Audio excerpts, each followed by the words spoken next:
Hello, this is Pastor Vic's Nuggets of Truth from historic Hyde Park, New York. And I'm your host, Dr. Vic Torres. I'll be presenting a series on Christ, Christians, and Christianity from a biblical perspective.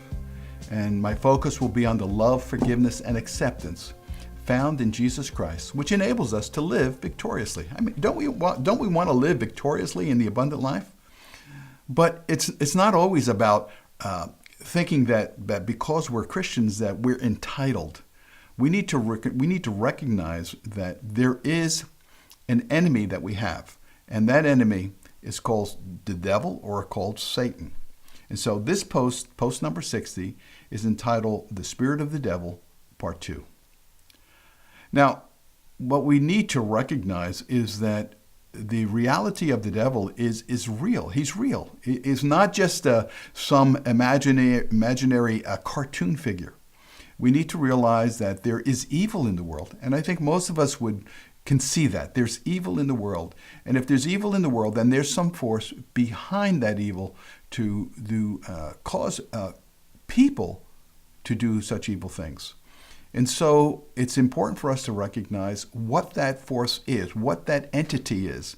And of course, as Christians, we recognize that that's the devil, that's Satan. Now I realize that there are people who sort of poo-poo and sort of mock and make fun of the fact that we believe in the devil.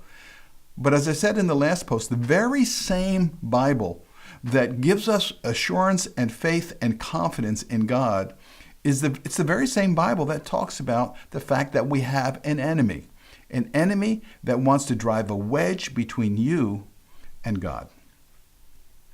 And so what we did last time is we looked at some of the titles and the names that have been given to Satan or the devil. And I think you recognize already that if you watch that podcast or that episode, that the titles are very descriptive of his character and nature. And so we're going to continue with another group of names and titles of the enemy so that we might more clearly recognize that, number one, he's real. And number two, he wants to destroy your relationship with God. Remember, your hope is in the one who saved you, who delivered you from sin, who delivered you from hell, and his name is Jesus Christ. He is the way, the truth, and the life. And so if we want to live the abundant life now, we need to be aware that there's an enemy afoot. So let's continue our series of looking at the names and titles of Satan. Here we go. 10th, he's called the ruler of this world. Satan is the ruler of this world in the sense that the world is still characterized by sin. In John 14:30, Jesus said, "I will no longer talk much with you, for the ruler of this world is coming, and he has no power over me." Now, this title suggests that he is the major influence over our world. Now, Scripture teaches that the whole world is in his power. In 1 John 5:19, it says, "We know that we are of God, and the whole world lies in the evil one," or under the sway, the influence of the evil one. The 11th title is that he's called the God of this age. He's the God of this present age. And the scriptures say, "In whom the God of this age has blinded the minds of the unbelieving, that the light of the gospel, the glory of Christ, who is the image of God, should not be drawn upon them." That was 2 Corinthians 4:4. 12, he's called the angel of light. You see, he can appear as an angel of light. 2 Corinthians 11:14 says, "And no marvel, for even Satan fashions himself into an angel of light." This simply means that Satan can come disguised as an angel. The 13th title we'll look at is the term Belial. And the idea behind Belial is vileness or just dirtiness and evil. This title can be applied to the devil only by implication. What agreement does Christ have with a Belial? Or what does a believer share with an unbeliever? That's 2 Corinthians 6:15. 14th title, ruler of the authority of the air. In other words, Satan is the authority over the present evil world system. Ephesians 2:2 says the following, in which you used to live when you followed the ways of this world and of the ruler of the kingdom of the air, the spirit who is now at work in those who are disobedient. 15. He's also known as the adversary.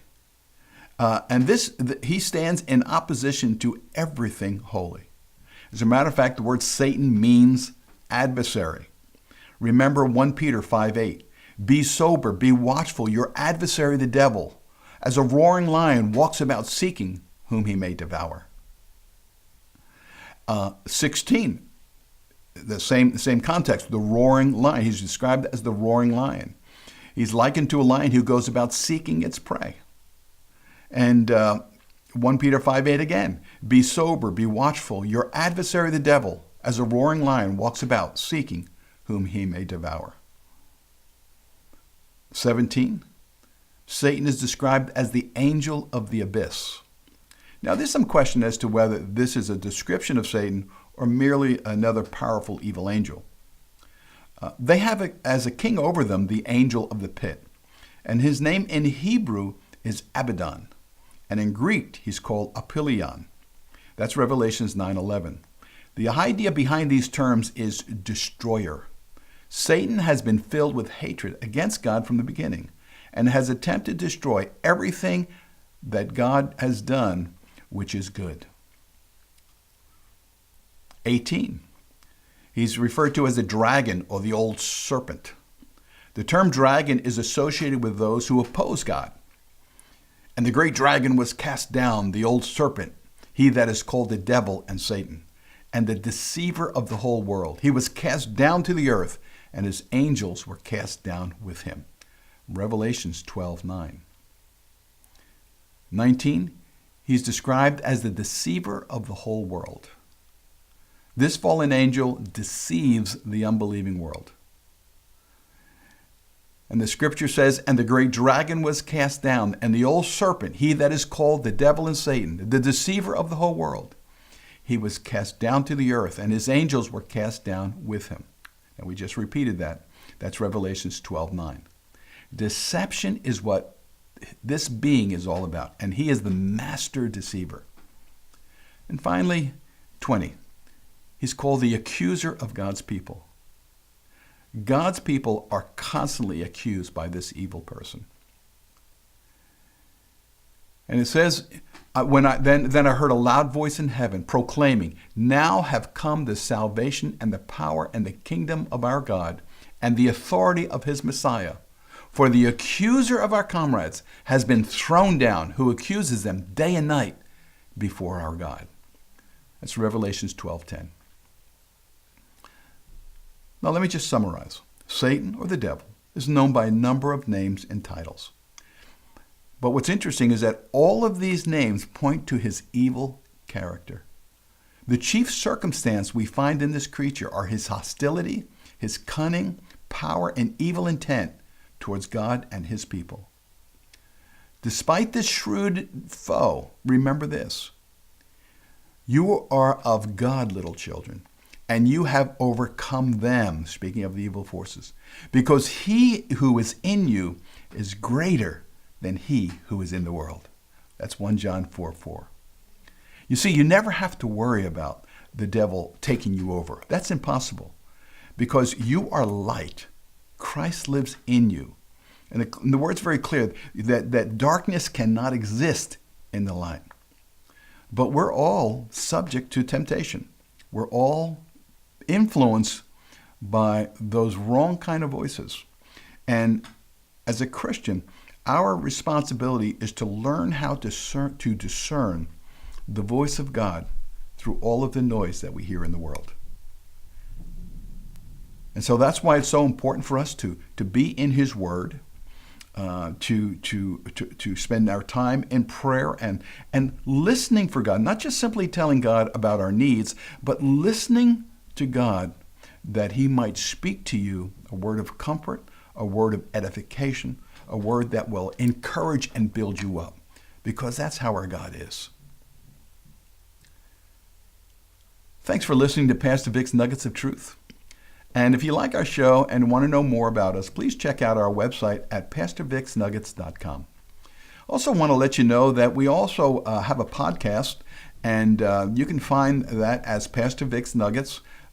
As a matter of fact, Pastor Vic's Nuggets of Truth, and whatever platform you're using, whether it's iPad or Apple or Google or any of the platforms, you can find us. So please search for us and begin to listen to us on your device. In any case, have a blessed day, have a blessed week. Look forward to seeing you the next time. God bless you again.